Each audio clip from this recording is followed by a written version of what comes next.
रही है, इश्क उसी रफ्तार से सीने में जगह ले रहा है। अल्लाह आपको सलामत रखे। तो क्या इरादा है, थोड़ी देर आप लोग तकरीर सुनेंगे? अच्छा है, माशाअल्लाह। अरे ऐसे जवानों को अल्लाह सलामत रखे मेरे भाई, वरना ऐसा है। अभी जामताड़ा इलाके में एक मिलाद शरीफ का प्रोग्राम था। हमारे यहाँ सिस्टम यह है कि जब मिलाद खत्म करना हो तो शिरनी ला के रख देते हैं। अब आप बोल रहे हैं 11 बजे तक सुनेंगे, मेरे हलीम चचा की आंख लग रही है। अब अंदाजा कर सकते हैं। नहीं, हलीम चचा हमारे यहाँ क्या सिस्टम है, जब मिलाद खत्म करना हो तो शिरनी ला के रख देते हैं। तो उनको जब मिलाद खत्म करवाना हुआ तो लाके शिरनी रखा। गिरिडीह इलाके से आए थे, उनको ये नॉलेज नहीं। वो तकरीर करते रहे, तब ला करके गिलास में पानी रखा के अब तो खत्म कर। मौलाना जिद्दी वो भी बोलते गए। तब 2-4 हट्टे कट्टे नौजवान गए और पूरी देग पकड़ के लाके सामने पटक दी और बोले, मौलाना रात भर आप ही तकरीर कीजिए, सुबह आप ही खा करके जाइए। तो यहाँ ऐसा नहीं होगा ना। नहीं, बहुत जगह लोग नाराज हो जाते हैं, आपको जलसे ही कराना था तो खाना पहले क्यों नहीं किया?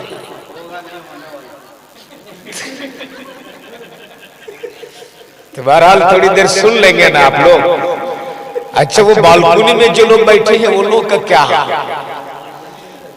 तो अगर आप लोग भी सुनेंगे तो जरा एक बार मोहब्बत से बोल दीजिए, या रसूल अल्लाह। नहीं, बहुत देर से बैठे बैठे मैं देख रहा था आपके ये सुनने का तेवर देख कर एक बात याद आ गई। मौलाना निजामुल कादरी साहब, एक आदमी के यहाँ 2 चोर घुसा। कितना चोर? एक चोर का नाम था अब्दुल रहीम, दूसरा चोर का नाम था अब्दुल करीम। अगर यहाँ किसी का नाम हो तो माफ कीजिएगा। वो दोनों चोर रात होने से पहले शाम ही में घर घुस गए। तो जो अब्दुल रहीम था वो ऊपर छज्जा में छुप गया और जो अब्दुल करीम था वो पलंग के नीचे छुप गया। मकान मालिक जब काम करके घर लौटा, खाना खा के बिस्तर पे सोया तो बीवी बोल पड़ी, मेरे सरताज आज तो खाने पीने का काम चल गया, लेकिन कल के लिए घर में अनाज के एक भी दाने नहीं है। शौहर बड़ा साबिर था, बोल पड़ा, घबराती क्यों? वो रहीम है ना, इंतजाम करेगा। थोड़ी देर के बाद बोलती है, दाल भी नहीं। शौहर बोला, अरे घबराती क्यों हो, रहीम है ना, इंतजाम कर देगा। फिर थोड़ी देर के बाद बोलती है, सुबह उठने के बाद फौरन आपको चाय चाहिए, घर में चाय की पत्ती भी नहीं है। शौहर बोला, घबरा मत, वो रहीम है, इंतजाम करे। इतना सुनना था, अब्दुल करीम जब पलंग के नीचे छुपा था, जब अब्दुल रहीम जो छज्जा में छुपा था, धड़ाम से नीचे कूद गया और गुस्सा के बोला, जब सब इंतजाम अब्दुल रहीम करेगा तो पलंग के नीचे जो अब्दुल करीम छुपा है वो खा करेगा। तो उस वक्त से देख रहा हूं कि इनाम भी यही स्टेज वाले दे, नारा भी यही लगाए, तकरीर भी यही करे। तो आप लोग क्या खा कीजिएगा? तो अगर आप लोग भी कुछ करने आए तो जरा एक बार मोहब्बत से बोल दो, या रसूल अल्लाह। एक बार जरा दोनों हाथों को उठा के बोल दो, या रसूल अल्लाह। ये देखिए, रात के 10 बजे के बाद का मजमा, और मेरे मोहल्ले से जनाब गुलाम हैदर साहब आए हुए। हजरत बहुत अच्छे आदमी हैं, अल्लाह इनको सलामत रखे। देखिए, मैंने सिर्फ अच्छा नाम ही कहा है कि जेब में इनका हाथ चला और 50 से कम नहीं निकालते हैं। देखिए क्या बोल कि पैसा लेके खत्म किया। तो ये सुनने के लिए नहीं था, ये खत्म कराने के लिए था। असल में इनको जल्दी घर जाना है। चलिए, मैं भी आपके साथ चलूंगा इंशाअल्लाह। अच्छा, तो सुनेंगे तो जरा बस 2-4 मिनट की गुफ्तगू होगी, मोहब्बत से बोल दीजिए या रसूल अल्लाह। देखिए आज हम इसाले सवाब की मजलिस में बैठे हैं। आज हम किसी की रूह को आज जो यहाँ कार्य खैर हम करेंगे उसका सवाब उन तक पहुंचाने के लिए बैठे हैं। और जब ऐसी मजलिसों में आता हूं तो मैं कहता हूं लोगों से क्या बोलिए, इसलिए कि पता नहीं किसका बोलना मेरा रब कबूल कर ले और उस एक सुभान अल्लाह के सदके रब मरहूम की मग़फ़िरत फरमा दे। इसलिए इस नियत के साथ एक बार मोहब्बत से बोल दीजिए सुभान अल्लाह। देखिए हमारे पास ऐसे अमाल नहीं है कि हम अपने अमाल की बुनियाद पर बख्शे जाएं। हमारे पास ऐसे अखलाक और किरदार भी नहीं है कि हम अपने अखलाक और किरदार की बुनियाद पर बख्शे जाएं। हमारी इबादत भी इस लायक नहीं कि हम अपनी इबादत की बुनियाद पर बख्शे जाएं। हमें अपनी इबादत पर नाज़ नहीं, हमें तो रब की रहमत और मुस्तफा की शफाअत पर नाज़ है। इसलिए ये न ताक़त पर, न तक़वा पर, न सुहबत पर है। हमारा नाज़ जो कुछ है मोहम्मद मुस्तफा पर है। इसलिए आज उस नबी की रहमत के मजलिस में आप आए हो, उस नबी की रहमत के मजलिस में आप आए हो। मैं समझता हूं इन उलमा का एहसान है कि ऐसी मजलिसों में बैठकर आपकी जुबान से सुभान अल्लाह भी कहलवा लेता है या रसूल अल्लाह का नारा भी लगवा लेता है। वरना ईमान से बोलो रात गुजर जाती है। कितने बार अपने रसूल के नाम का आप नाम लेते हो, दिन गुजर जाते हैं। कितने बार अपने नबी पे आप दुरूद पढ़ते हो, जिस नबी ने तुझे हर वक्त याद रखा। ईमान से बोलो उस रसूल को दिन भर में आप कितने बार याद करते हो। महक से लेकर कब्र की मंजिल तक जिस नबी ने तुझको याद रखा, कब्र की मंजिल तक जिस नबी ने तुझको याद रखा। ईमान से बोल उस रसूल को आप कितने बार याद करते हो। सुन मेरे नबी ने तुझे कहां कहां याद रखा। जब मेरे मुस्तफा इस जाहिरी दुनिया से जाहिरी वफात पा गए, सहाबा कराम ने जस्द अनवर को कब्र अनवर में उतारा। हजरत अबू जर गफारी ने जानबूझकर अपनी अंगूठी नबी के कब्र अनवर में डाल दी।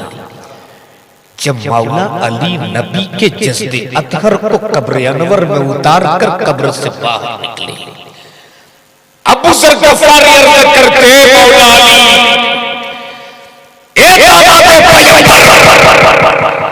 मेरी अंगूठी कब्र अनवर में गिर गई है, आप अगर इजाजत दे दो तो मैं अपनी अंगूठी उठा लूं।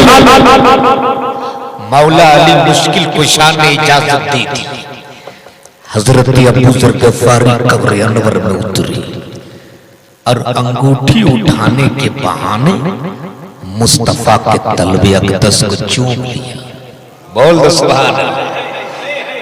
जैसे ही अबू जर गफारी ने नबी के तलबे को चूमा है, नजर पड़ गई लंबे पाक पैगंबर पर।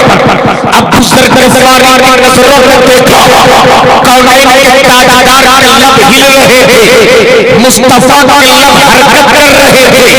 अबू जर गफारी ने अपने कान को नबी के लब के करीब किया, बहुत देर तक कुछ सुना और सुनने के बाद कब्र अनवर से बाहर निकले। सहाबा ने चारों तरफ से घेर लिया और घेर के बोल पड़े, ए अबू जर गफारी, आखिरी वक्त नबी के कुर्बत में तुम थे, आखिरी वक्त कब्र अनवर में तुम थे, नबी के लब हिल रहे थे, तेरा कान पे पाक पैगंबर के करीब था। पता मेरे मुस्तफा क्या कह रहे थे, पता आखिरी वक्त मेरे नबी क्या कह रहे थे। इतना आंखें बरसने लगी और भीगी पलकों के साथ कसम है पैदा करने वाले उस रब पे दावा की जिसकी जब से कुदरत में मेरी जान है, जब मैंने अपने काम को लंबे पाक पैगंबर के करीब किया तो नबी की जुबान से फटक ये सदा निकल रही थी, रब सामने उम्मती, रब सामने उम्मती।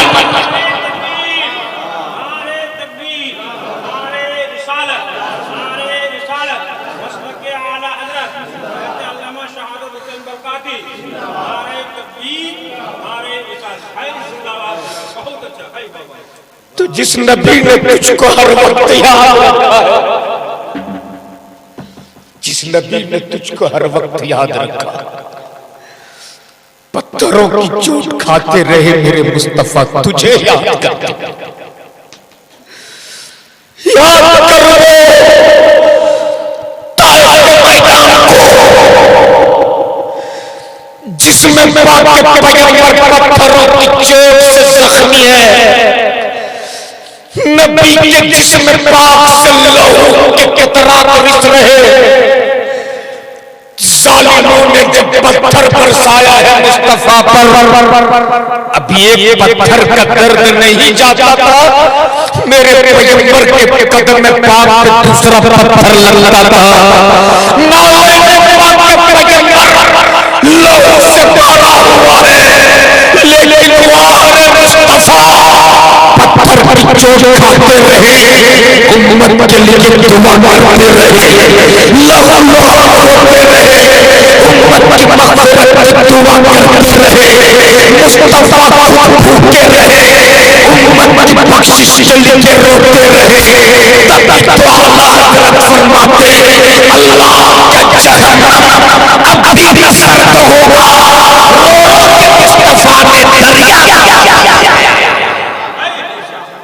तो जिस नबी ने तुझको हर वक्त याद रखा, कम से कम ऐसी महफिलों में उस मुस्तफा के नाम पे दुरूद पढ़ने का मौका मिल जाता है और जुबान से या रसूलुल्लाह के नाम का नारा भी हम लगा लेते हैं। ये साल सवाब की मजलिस से 40वां है। एक चीज याद रखी, मैंने कुरान मुकद्दस की आयत तिलावत की, कुल्लू नफ्सिन ज़ाइक़तुल मौत, हर नफ्स को मौत का मजा चखना है, हर नफ्स को मौत से किसी को इख्तिलाफ नहीं, मौत से किसी को इनकार भी नहीं, लेकिन याद रखना ये मौत है क्या।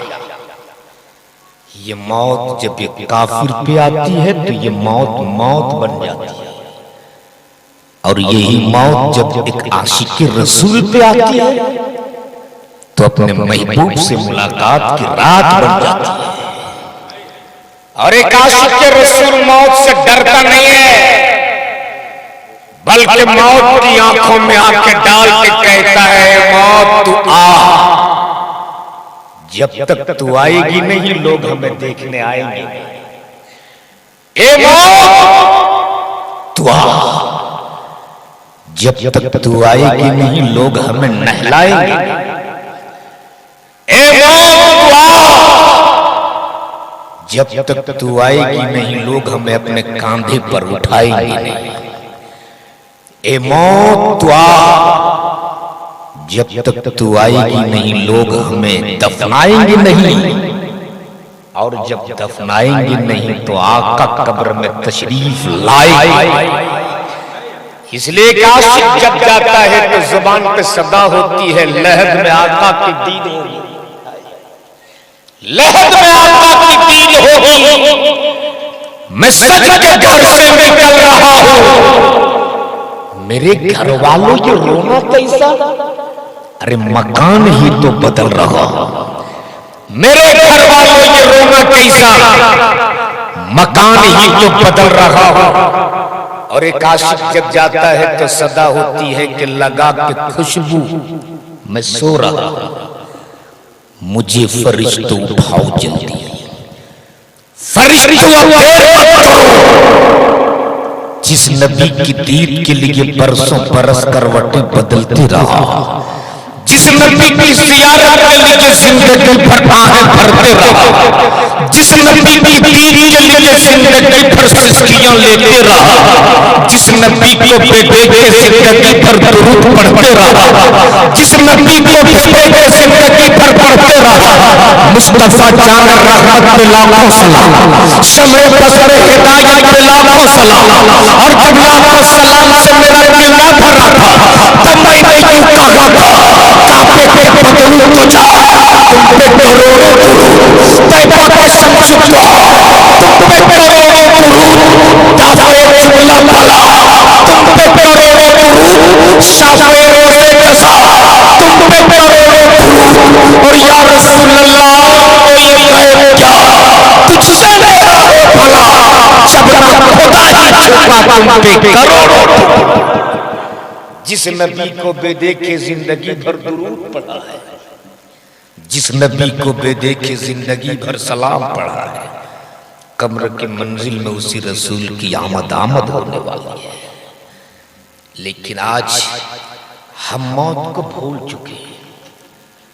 रोजाना अपने कांधे पर उठते हुए जनाजे को देखते, लेकिन मौत याद नहीं करते।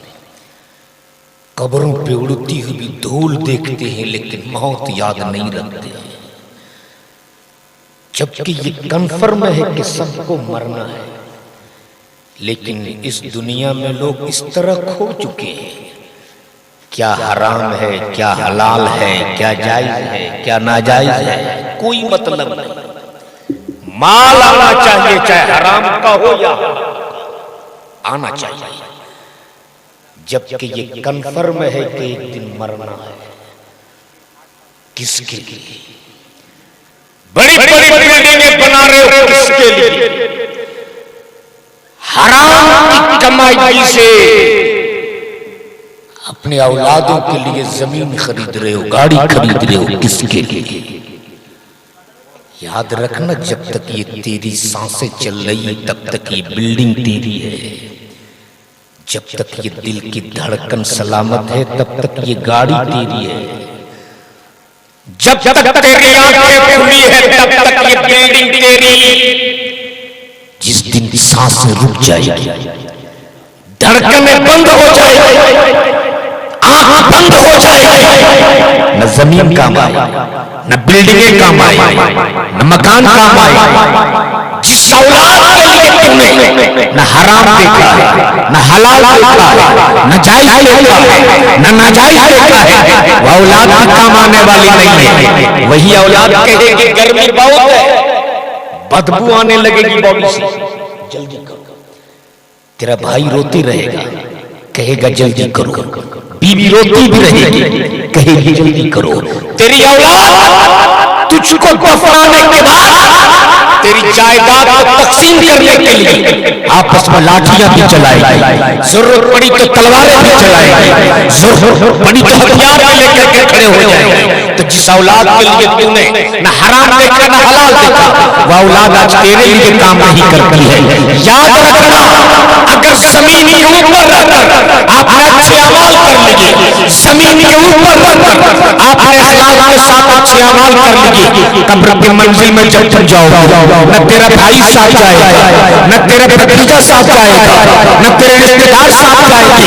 जिस बेटे के लिए तुमने दौलत इकट्ठी की है, न वो दौलत तेरे साथ जाएगी, तेरे साथ के मंजिल में जाने वाली अगर कोई चीज होगी तो तूने जो अच्छे अमाल किए हैं कब्र की मंजिल में वही तेरे लिए निजात का जरिया बनकर उठेगा। और वो तेरे अच्छे अमाल कहेंगे, मौला ना दुनिया में था, इसने मेरे साथ अच्छा अमल किया है, इसने गरीबों की रखवाली की है, इसने यतीमों के सर पे हाथ रखा है, ये बेवाओं का सहारा बना है। इंशाअल्लाह जमीन के ऊपर रहकर आपने अच्छे काम किए, कब्र में जाओगे तो यही तेरे लिए जरिए निजात। लेकिन अगर आप बुरे कामों में मुलव्विस रहे तो ये बुरे अमाल भी तेरे साथ कब्र में जाने वाले हैं। जब कन्फर्म है कि मरना है, लेकिन मौत की कोई तैयारी नहीं, वक्त बहुत ज्यादा हो चुका है। मैं समझ रहा हूं कि ज्यादा खुराक देना भी कभी कभी नुकसान हो जाता है। इसलिए खाना तैयार है, चूल्हे की आग बुझ चुकी है। और ये मेरी कौम तो ऐसे हैं जहाँ चूल्हे की आग बुझ जाती है, पेट में आग लग जाती है, मैं समझता हूँ। इसलिए ज्यादा वक्त ना लेते हुए हजरत कारी बुलबुल साहब ने बहुत अच्छा पढ़ा, सब लोग बहुत अच्छा पढ़े, अल्हम्दुलिल्लाह आपने बहुत अच्छा सुना है। अल्लाह हमारी समाअत को कबूल फरमाए, अल्लाह हमारा बोलना कबूल फरमाए। और दुआ कीजिए रब्बे जुल जलाल से, अल्लाह